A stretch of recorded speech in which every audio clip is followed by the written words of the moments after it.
making a difference. Wonderful people who are genuinely making a difference. I think she is the greatest. You're one in a million, Billy. Mary is a true hero. You've made a difference. Hello, good morning.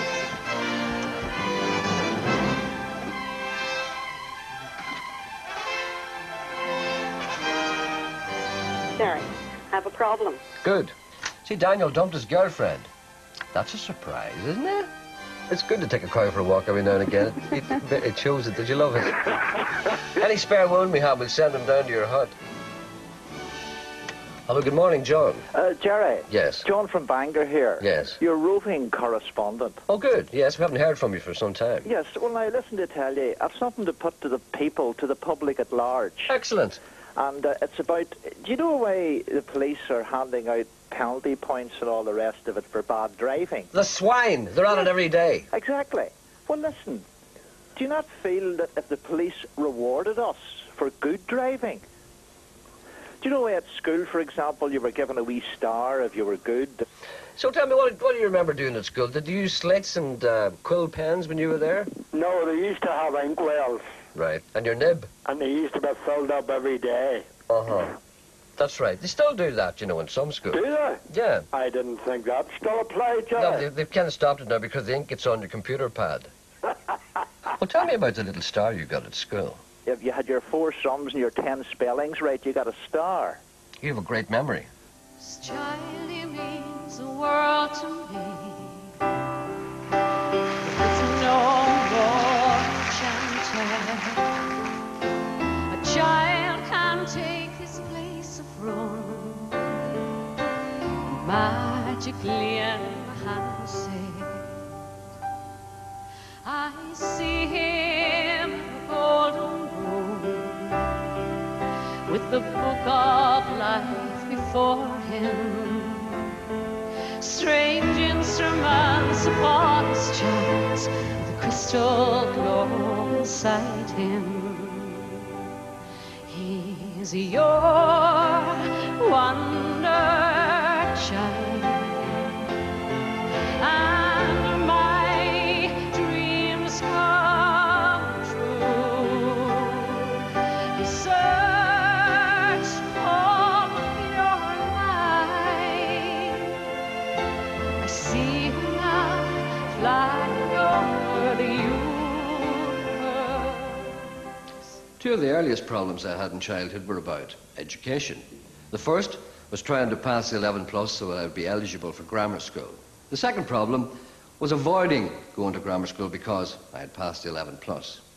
This came about because about 6 months before the examination I took ill with a mystery ailment and was in bed for quite a long time. I don't know what was wrong with me, still don't. My mother was upset about this and went to our family doctor and asked if I would eventually be fit enough to do the examination. He went, "No." He said, "Of course not. No point in flogging a dead ass." My mother was upset again, as I would be too. Went to see some of my teachers at the school. One of them, Hugh Kelly, decided to come to my home and tutor me, and he did this for a number of weeks after hours at his own expense. When examination time came, I rose like Lazarus.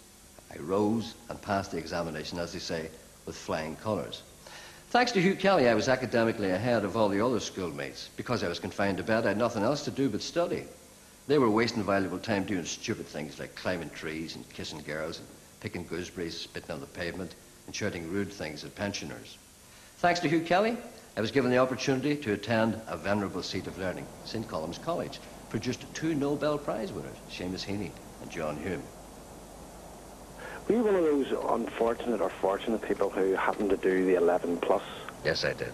I just happened to find out a question which was on the most recent test there. If you drew a straight line due south from a place called Detroit, what would be the first country you would cross? A map of the world looms in front of my head here. If a person had no sense, a person would say South America, but that would be wrong, wouldn't it? Oh, you're whistling in the graveyard here. Or Mexico. Those are too obvious. So obviously, maybe Antarctica, I would say. You need a swift kick in the derriere there because It's actually Canada. Oh, you swine. Oh, you swine, you. Yes, you're absolutely right. And it's Because not that far from London. Detroit is at the top of the Great Lakes. Correct. Right, so you go through a Great Lake and then suddenly you've got a bit of Canada and then You you've got actually America. turn a horseshoe from a place called Windsor. Well, Antarctica's close. Whoa! What about you? Hello, everybody. I've never been in here. Jimmy was just saying it's been an awful long time since he's been in here, but there you are now. It's lovely to be here. An awful long time since it was first in here. Absolutely. That's the difference. All right, ladies and gentlemen, boys and girls, there's a young man here tonight called Stephen McKnight, and he's actually had to come with his mum with oxygen. He's nominated his teacher, Mrs. Kim Dodds, and he's written a letter which I'd like to read to you. I would like to nominate Mrs. Kim Dodds, my classroom assistant at Abercorn Primary School in Banbridge. She's been with me from P4 and I'm now in P7. I suffer from ataxia. I get sore hands when I write, so I have a keyboard to help me. Mrs. Dodds helps me keep my notes. She puts up with me when I'm in bad moods and has encouraged me to use my keyboard when I didn't want to. The teacher who taught me at home, Hugh Kelly, certainly made a difference in that he paved the road for a university education. I chose not to walk down that road for what I suppose would be unlikely reasons.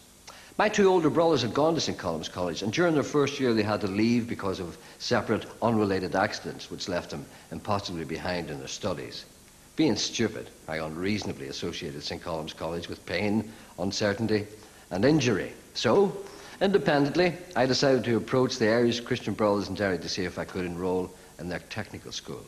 It was called the Brow of the Hill and was situated above the bogside, looking across at what the Christian Brothers referred to as the poor.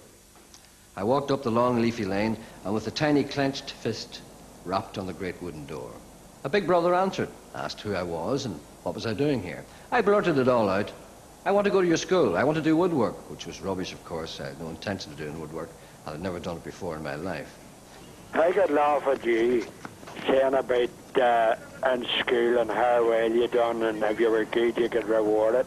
Sure, you were never good in schools. On the contrary, if you were listening, I said that I went to the Christian Brothers when I started there. I was top of the class, and when I left, I was at the bottom. And I said to myself, what a wonderful world. And I said also, how could this happen? How could a child deteriorate in such a rapid fashion? I was, of course, totally unsuitable for the school. I hadn't a practical bone in my body. I was a square peg in a round hole. Look where I am now, me and Hugo. Why would Hugo go to the same school? I don't think so. But I don't know. Hugo's from Strabane, I'm from Derry Stoke London. Both of us are children of the Northwest. He may have been exposed to Christian Brothers as well, which may explain the tick in his eye. What kind of what's the word? I hesitate to say education when I'm talking to you. Look where you are now. You're a top radio broadcaster. I know, but look where I've been in the intervening years. The whole earth. I've been down there. I've been down in the gutter. I've been desperate. And it wasn't always sunshine and rich Mercedeses, you know. I realise now that not going to grammar school was a mistake on my part, but it was a long time before I realised it. I fiddled about for years. I was an apprentice toolmaker, sacked after 6 weeks for having a bad attitude. I also pulled nails out of planks on a demolition site on a piecework basis. I don't recommend that either. I was also a miserable failure as a customs clerk.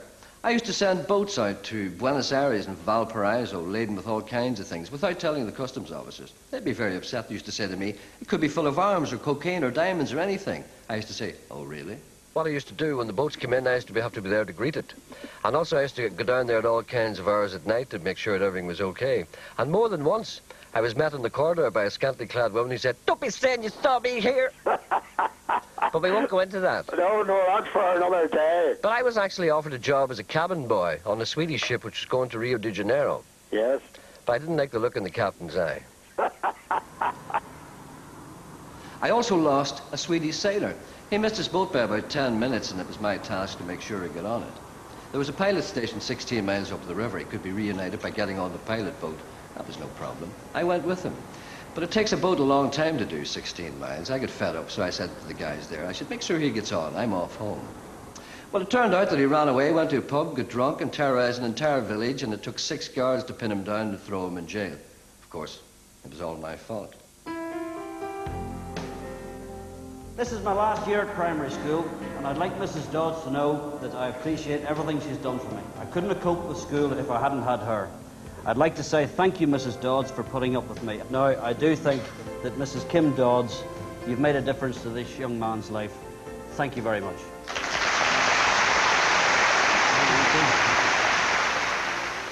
The choices you make at school are important, but so are the people you meet. They make a difference.